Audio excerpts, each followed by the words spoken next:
अखंड विद्यानंद जी महाराज की जय। सद्गुरु मौनी बाबा भगवान की जय। शिवोहम शिवोहम शिवोहम। आगे की कथा सुने। हरेंद्र कहते हैं कि माताजी हमेशा गुरु आज्ञा का पूरा पालन करती थी। गुरुजी मौनी बाबा की आज्ञा से ही उन्होंने अन्न त्याग कर दिया था और जीवन पर्यंत उन्होंने फिर अन्न ग्रहण नहीं किया। सतगुरु नमः। एक बार मौनी बाबा भगवान रामरती माता जी को 1992 में 12 वर्ष का मौन करवाने वाले थे। उस समय वे रघुवीर मास्टर जी की खेत वाली कुटी पर रहा करते थे। हरेंद्र ने गुरु भगवान से प्रार्थना की कि गुरु जी, हम कैसे रहेंगे, हमें तो बड़ा कष्ट होगा, उनसे बात भी नहीं हो पाएगी। तब गुरु जी मौनी बाबा ने उनके लिए सोमवार मौन व्रत का आदेश किया। सतगुरु नमः। हरेंद्र बताते हैं कि पहले जब लोग गुरु जी मौनी बाबा के लिए जूते लाते थे तो गुरु जी पहने हुए जो जूते उन्हें मिलते वह उन्हें पहन लिया करते थे। एक बार हरेंद्र भी गुरु भगवान के लिए जूते लेकर रघुवीर मास्टर जी की कुटी पर गए। इनकी अंतरात्मा स्वयं गुरु जी के जूते पहनना स्वीकार नहीं किया और इन्होंने गुरु जी मौनी बाबा से उन जूतों को पूजा में रखने की अनुमति ले ली। जूते लाकर उन्होंने पूजा में रख लिया और उनकी पूजा आराधना प्रारंभ कर दी। उस समय ये अन्य लोगों ने भी गुरु जी की चरण पादुकाओं का पूजा शुरू कर दिया। फिर कुछ वर्ष पश्चात एक दिन हरेंद्र मौनी बाबा के दर्शन को सलेमपुर आदेश बहन जी के घर आए थे। वह मौनी बाबा भगवान के समीप बैठे थे। वहाँ गुरु जी भगवान के एक जोड़ी जूते रखे थे, कोई दे गया था। गुरु जी बोले, अरे ये जूते पहन के देख। ये हाथ जोड़कर खड़े हो गए और कहने लगे, गुरुजी, मेरी इतनी सामर्थ कहाँ जो आपके जूते पहन सकूं। हरेंद्र ने ज्यों ही ये शब्द बोले, मौनी बाबा एकदम गुस्से में होकर इनको घूर कर बोले, अरे पहनी कि ना। तब हरेंद्र ने वे जूते चुपचाप पहन लिए। हरेंद्र कहते हैं कि आज तक इनके पास वो जूते हैं, आज भी ये कभी कभी उन्हें पहन लेते हैं। रामरती माता जी का देहांत हुआ सन 2013 में, होली के पूर्व की एकादशी को। उस दिन बृहस्पतिवार था। ब्रह्म मुहूर्त में नहाने के लिए कपड़े लेने के वे कमरे में घुसी ही थी कि नमन की मुद्रा में धरती पर बैठ गई और प्राण त्याग कर दिए। हंसानंद जी को खबर की गई। वे मौड़ी आश्रम पर उस समय पूजा में थे, अतः उनके उठने की प्रतीक्षा की। स्वामी जी उन्हें बुलंदशहर ले गए। डॉक्टरों ने बताया कि यह तो देह त्याग चुकी हैं। लोग उन्हें वापस ले आए। कुदरती पूरब से फोन आया कि रामरती माता जी की समाधि होगी। बनारस से आचार्य आए और दूसरे दिन उनको समाधि दे दी गई। उस समय तक भी उनका शरीर जीवित देह की भांति मुलायम था। फिर एक दिन छोड़ चौथे दिन हवन कर दिया गया, क्योंकि अगले दिन होली थी। हरेंद्र कहते हैं कि माता जी कहा करती थी कि मृत्यु उपरांत इतना खर्च मुझे पसंद नहीं, तुम लोग मेरी तेरहवीं न करना। उनकी वह इच्छा स्वतः ही पूर्ण हो गई। होली का त्यौहार पड़ने के कारण हवन के पश्चात ब्राह्मण महात्माओं को भोजन कराया गया और फिर स्वयं ही उनकी तेरहवीं इत्यादि न हुई। अब हरेंद्र अपनी साइड की स्टोरी कहानी बताते हैं।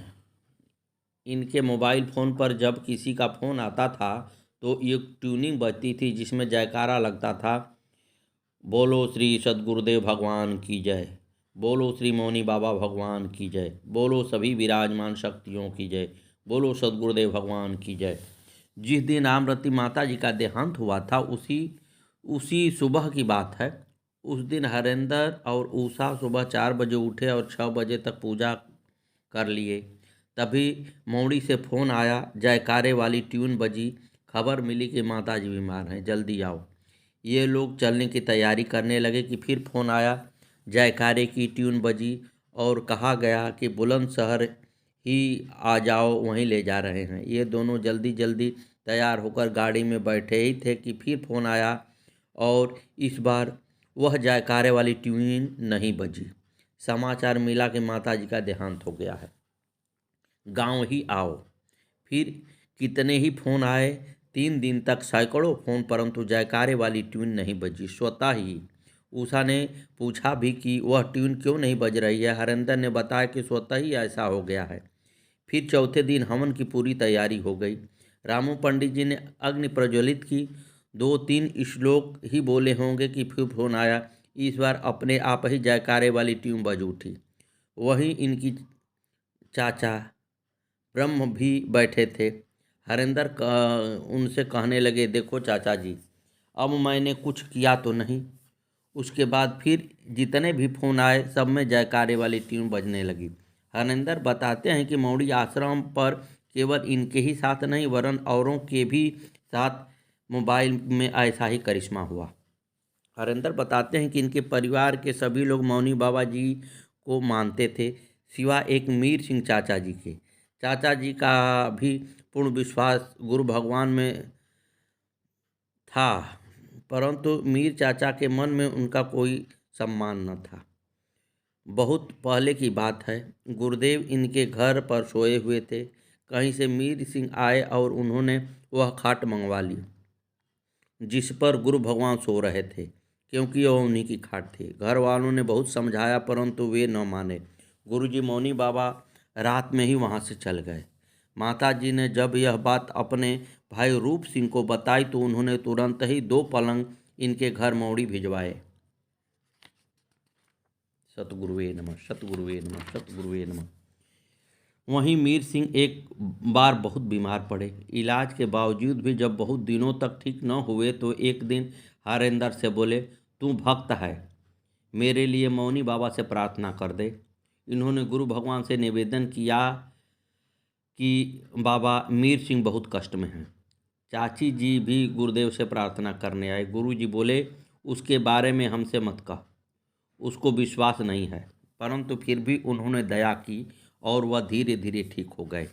एक दिन मौनी बाबा ने हरेंद्र से कहा, वो ठीक हो गई?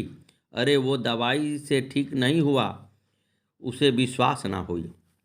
हरेंद्र बताते हैं कि वे तो छोटे बालक थे, पर उन्होंने सुना है कि मौड़ी आश्रम बनने के 20-25-30 वर्ष पूर्व से ही गुरुजी मौनी बाबा इनके घर आया करते थे। वे इस पूरे क्षेत्र में कभी कहीं तो कभी कहीं रहते थे।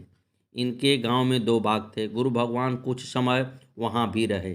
इनके गांव के कब्रिस्तान में भी वे जगह जगह झोपड़ी बनवा कर रहे तथा एक सीरस के पेड़ पर भी कुछ समय निवास किया था। बीच में एक जगह भूमि के नीचे गुफा बनवाकर भी उन्होंने तपस्या की। इन स्थानों पर वह अकेले ही रहते थे। तपस्या काल में वे रजाई गद्दा इत्यादि ओढ़ते बिछाते न थे। यदि कोई दे जाता तो या तो आग लगा देते या उधेड़ कर फेंक देते थे। हरेंद्र के पिताजी हंसानंद जी के खेत पर पहले मौनी बाबा की एक कुटी मात्र थी। वहाँ कीर्तन होता था, नाटक खेले जाते थे और गुरु पूर्णिमा मनाई जाती थी।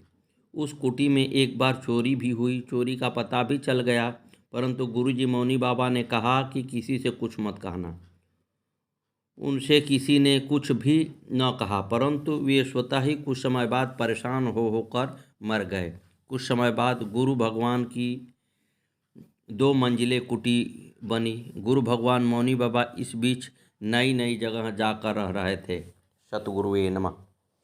1995-96 में लगभग उन्होंने हरेंद्र सिंह से कुटी की ऊपरी मंजिल पर पीली मिट्टी से एक चबूतरा बनवाया और वहां तेल के 4 दीपक जलाने का आदेश किया।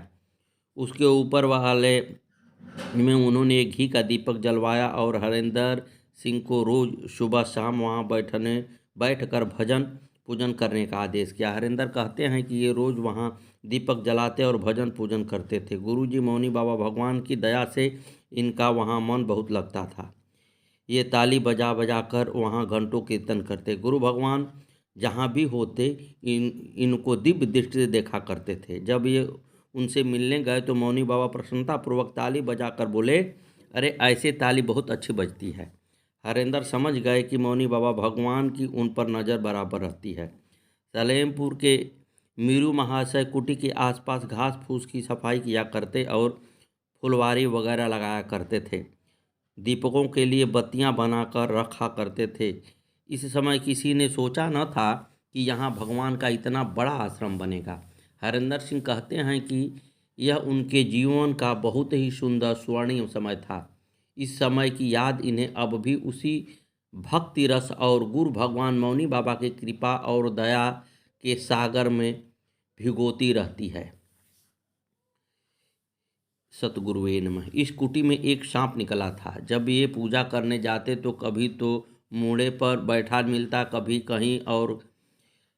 इन्होंने गुरु जी से मौनी बाबा से जाकर बताया और कहा कि कभी कभी अंधेरा सा रहता है, डर लगता है कि कहीं उस पर पैर न पड़ जाए। गुरु भगवान एक दिन सिब्बन पंडित जी के साथ आए और कुटी के चारों ओर घूम कर चले गए।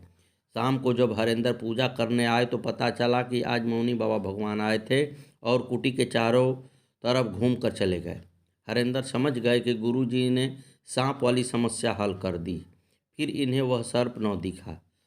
2-3 दिन बाद ये फिर गुरुदेव मौनी बाबा के दर्शन को पहुँचे तो उन्होंने खुद ही पूछा, अरे अब तो ना हो सांप वाली परेशानी? हरेंद्र बोले, प्रभु आपकी लीला अपरंपार है। आप कुटी पर होकर आए तभी मैं समझ गया था कि आपने सांप वाली परेशानी दूर कर दी है। फिर वहाँ कोई सर्प न आया और इनकी पूजा का क्रम निर्विघ्न चलता रहा। भगवान ने इन्हें अब तक भी बताया न था कि वे 4 तेल के और 1 घी का दीपक इसके लिए जलाते हैं। सतगुरुवे नमः, सतगुरुवे नमः, सतगुरुवे नमः, सतगुरुवे नमः। फिर एक दिन गुरु भगवान मौनी बाबा ने आदेश दिया कि चारों शक्तियों के स्थान बनाओ। बड़े सरकार, छोटे सरकार, बन्नो बुआ और मौड़ी वाली सरकार, ऊपर इन्हीं शक्तियों के दीपक हैं। यह राज गुरु भगवान ने तब खोला। मई 1997 में गुरुजी मौनी बाबा ने स्वयं अपने पावन पवित्र कर कमलों से सब शक्तियों का स्थापना कर दी और भक्तों ने मिलजुल कर मज़ारें तैयार कर दी। फिर गुरु भगवान ने रामरती माता जी से 41 दिन का व्रत करवाया। गुरु जी के चरणामृत के सिवा उन्हें कुछ न लेना था। वे गुरु भगवान मौनी बाबा के चरणामृत केवल जल को एक छोटे से घड़े में भर लेती और केवल वही ग्रहण करती। वे हड्डियों का ढांचा मात्र रह गई। हरेंद्र घबराए तो गुरुदेव ने उन्हें धीरज बधाया कि केवल काया कष्ट है, जान जोखिम ना हो। 41 दिन बाद गुरुदेव ने रामरती माता जी को कुटी में बुलवाया। वे चल फिर न पा रही थी। हरेंद्र उन्हें गोद में उठाकर लाए और कुटी के दीवार के सहारे वे बैठा दिए। मौनी बाबा भगवान ने अपने हाथ से उन्हें अन्न जल ग्रहण कराया। लगभग 1 सप्ताह में ही उनका शरीर सबल हो गया। 1-2 करके शक्तियाँ उन पर आकर अपना स्थान मांगने लगी। 1-2 करके सदगुरु मौनी बाबा भगवान ने सबको स्थान दिया। गुरुदेव मौनी बाबा का चरण धाम बना। उनकी गुरु परंपरा में स्वामी अखंडानंद जी, स्वामी बैकुंठानंद जी की स्थापना हुई। बहुत से सूफी संत, ऋषि मुनियों के स्थान भी बने। डॉक्टर साहब सुसैन वैद्य जी, अनेकों देवी देवता, कामतानाथ जी, बजरंग बली, भोलेनाथ का स्थान मिला। प्रेतात्माओं को मुक्ति के लिए भस्मी कुंड आदि बने और काली माँ का भी स्थान बना। ये गुरुदेव मौनी बाबा भगवान का विराट रूप था। शक्तियों की स्वयं सदगुरुदेव मौनी बाबा भगवान ने अपने कर कमलों द्वारा स्थापना की। वह एक अदृश्य अद्भुत दृश्य था। रामरती माता जी पर शक्तियों का अवतरण होता। वे सदगुरु भगवान को नमन करके अपना स्थान मांगती और सदगुरुदेव भी उन शक्तियों को नमन करके उनको स्थान प्रदान करते। भक्तगणों से घिरे हुए तेजस्वी मौनी बाबा भगवान शक्ति स्थापना करते। भक्तगण वहाँ दीपक जलाते, भोग लगाते और लगातार गगनभेदी जयकारा करते। वह सब कुछ ऐसी स्मृतियाँ पटल पर अंकित हैं कि भूले नहीं भुलाता। वे अविस्मरणीय क्षण, ये अद्भुत दृश्य आज भी स्मरण करने पर तन मन को पुलकित कर देते हैं। सतगुरुवे नमः, सतगुरुवे नमः। यह सब दीन बंधु दीनानाथ सदगुरुदेव मौनी बाबा भगवान ने दीन दुखियों के कल्याण हेतु किया। यह दया करके मनुष्यों पर ही नहीं वरन भटकती अतृप्त मृत आत्माओं, जिन और भूत प्रेतों पर भी की और मुक्ति प्रदान की। एक संत ने मौनी बाबा से कहलवाया भी था, मौनी पिटारा खोल दो, कल्याण के लिए कुछ करो। सद्गुरुदेव भगवान ने कहा था कि जो भी अपनी किसी परेशानी दूर करने के लिए उनके धाम पर प्रार्थना करेगा वो अवश्य ही दूर होगा। सतगुरुवे नमः, सतगुरुवे नमः, सतगुरुवे नमः। आगे की कथा कल।